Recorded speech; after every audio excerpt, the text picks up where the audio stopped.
Welcome to the Daily Devo. My name is Grant, and today we're talking about the living Word of God.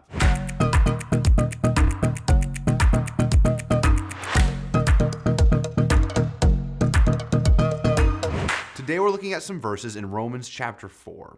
And this is what it says in chapter 4, verses 12 and 13 specifically. For the Word of God is living and effective and sharper than any double-edged sword, penetrating as far as the separation of soul and spirit, joints and marrow. It is able to judge the thoughts and intentions of the heart. No creature is hidden from him, but all things are naked and exposed to the eyes of him to whom we must give an account.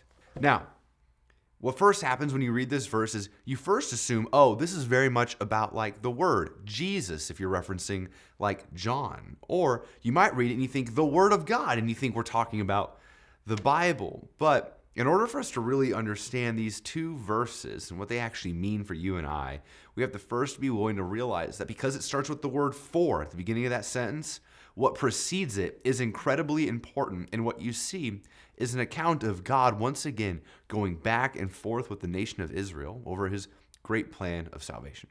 So to really understand what's happening in these verses, we first have to understand the rest of Hebrews chapter 4. The great aim is that we will enter into God's rest and enjoy his restful fellowship. The great means to get there is in trusting in him, and the focus of our trust is his word, his promises, and his good news. And so to keep believing the promises of God, we must be diligent, pay attention, consider, take care, and not harden our hearts. In other words, the pathway to heaven is a path of focus and earnestness and vigilance towards the word of God. Then we get to verse 12 and 13.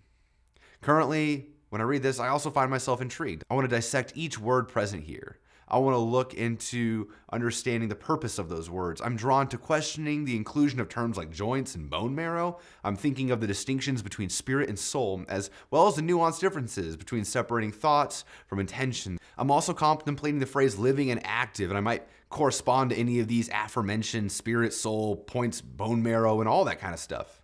There's a cascade of questions that I have, and each one is worthwhile and worth chasing after. However, in this moment, I'm inclined to actually step back into a really clear and big idea picture that we see in verse 12. In verse 12, one of the fundamental roles of the Word of God is that it involves a profound penetration like a sword slicing through resilient layers. And what that does, it provides discernment concerning what lies beneath. So the Word of God delves into the core of our existence, into who you and I, we really are, and it evaluates the content of who we really are.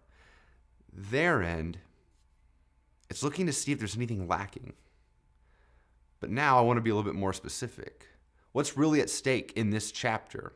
What's at stake is entering into God's rest. Eternity is at stake, and the way we enter into rest is faith or belief or trust in God's promises. So what we need is protection from unbelief, day in and day out. We need to fight against unbelief in the promises of God.